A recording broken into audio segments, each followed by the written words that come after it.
Welcome to Module 1 of the Palos and Palmas series. In this module, we're going to discuss the two basic Palmas sounds, the mechanics, how to make them, and the dynamics, how do you know when you play them more softly and more loudly.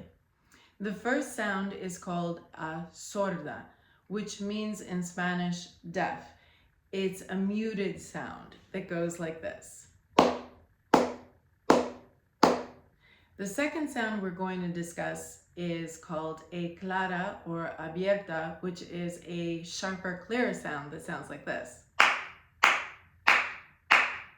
So just a recap, sorda or mute, palma, sounds like this. Abierta or clara, we can say sharp or clear, palmas sound like this.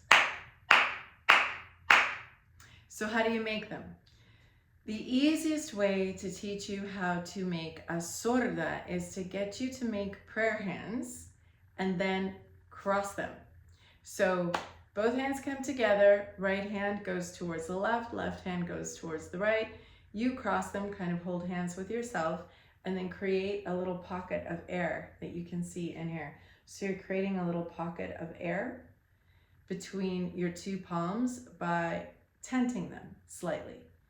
And then bring them together like you're clapping, but don't let the curved part, the curve that you made with your hand, don't let it flatten out, and don't let the center of the palms of your hands hit each other. It takes a little practice to find a nice, clear, round, and dull sound. So it should sound like this. Not like this. So it's about the angle of the palms of your hands. Everyone's hands are different sizes and a little bit different shape. So it's about playing around and finding this nice, round, muted, kind of velvety sound. For claras, the technique is different. You're going to have more, these two are basically coming together in sordas, the same distance coming together, and they're meeting each other more or less at the same time, or with the same distance between them coming together. When we play claras or abiertas, one hand is a little bit more static than the other. So I would call this your hitting hand and your grounding hand. So you're going to hit with, if you're right-handed, you're going to hit with your right hand. If you're left-handed, obviously you're going to hit with your left hand and ground with your right hand.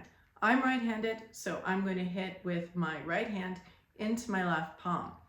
I need to shape my left palm to catch that right hand properly, so it has a nice, well-shaped place to land to make this sound. Do you hear how clear that is and how defined that is, and also a little bit annoyingly loud? That's the sound that you want to go for. So let me play it again for you. The only way to make that sound super clear is to slightly cup the palm of your grounded hand, in my case my left, and to flatten the three fingers on your right hand, the first three fingers. Your pinky is just going to stick with them, but really not making any sound. So those three fingers have to fall right into that slight cup or curve that you're making in the palm of your hand. If you hit too much to the outside of that cup or curve, you're going to get a sound like this. So appreciate the difference. One sounds like kind of a wet noodle slap, and the other one sounds like a clear, resonant sound. So you know you've got it right if the sound is clear, sharp, and resonant. If it's not clear, sharp, and resonant, it's kind of flat and slappy, that's not the correct sound. You can get the incorrect sound by going too much towards the pinky or too much towards the thumb and not fully occupying that little gully or curve that you're making in your grounding hand with the first three fingers of your hitting hand. So let me demonstrate that again. So I'm going to leave this hand, and just turn it. You can see how it's slightly cupped. Okay. and these 3 fingers. And the pinky's just hanging out beside them. And then you have a nice clear abierta. So let's do a quick review. The 2 sounds are called sorda, which means deaf or mute in Spanish, and clara, which means clear or sharp in Spanish. You'll hear them called claras or abiertas. Abiertas just mean open. The mechanics, again, if you want to get the sordas right pretty quickly, make your prayer hands, cross them, tent them a little, and then find a way to bring them together so that you have a nice round but muted sound. If you get the angle off, so I'm going to angle them off, you're going to get weird sounds. They're not, and it's easier to tell when your sorda is off. So again, cup them and find that area where your 2 cupped hands fit the best together. That should give you the best sorda sound when they fall into each other in the most easy and comfortable pattern. For the claras or abiertas, again, you have what I call a grounding hand that's going to receive the hit, the hitting hand that you're hitting predominantly with the first 3 fingers, pinky is following, and you're making that slight gully or cup and trying to get those 3 fingers right in there. And not to either side, which make a flat, kind of wet noodle sound, which we don't want.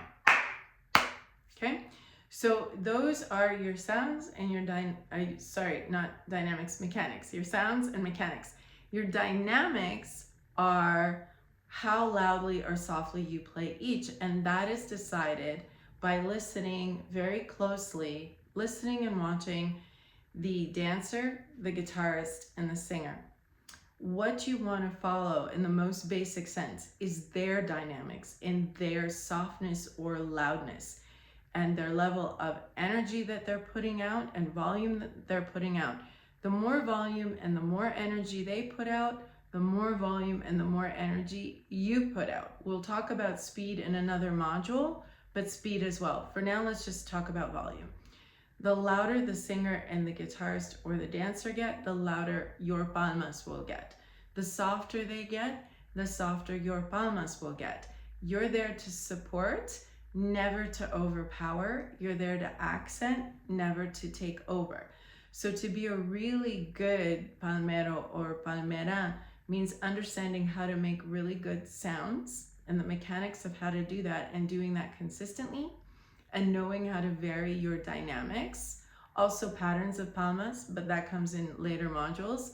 For our purposes today, we're going to focus on the mechanics, so getting good sounds, and also the dynamics, the volume of the sound. So you can play sordas and abiertas or claras, both louder and softer. It doesn't mean that sordas are only for soft things, although they're more in the range of soft to about medium volume. Once we exit a medium volume relative to the beginning volume and to the loudest volume that the dancer, singer, or guitarist can make, then we're going into the area of claras. So I'll show you what that looks like. So if you're starting off about here in volume, we can get louder.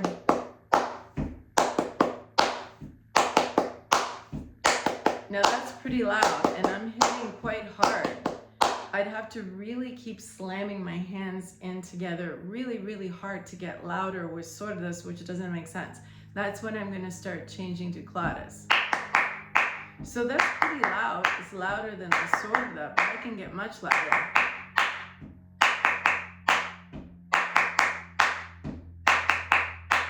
So that's your range. You can go from down here, super soft, get louder,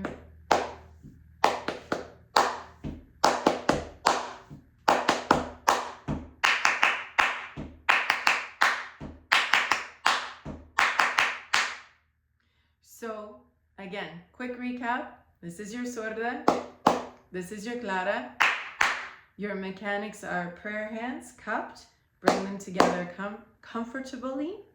And for your clara, grounding hand with a cup, the 3 fingers are trying to hit really nicely in that curve or cup to get a nice, clear, sharp sound. And your dynamics, softer to much louder. Always following the guitarist, dancer, and singer and never overpowering them. Stay tuned for Module 2, where we're going to discuss how to stay on the beat, how to play counter beats, and how to accent so you can actually shape your palo and create your palo. The first palo we're going to work in is tangos, but we first need to understand the beat, the counter time, and what accents are. So I'll see you then. If you like this video and the other videos on this channel, please hit subscribe and like. The more viewers we get, the more content we can make faster. Thank you for watching, and see you in Module 2.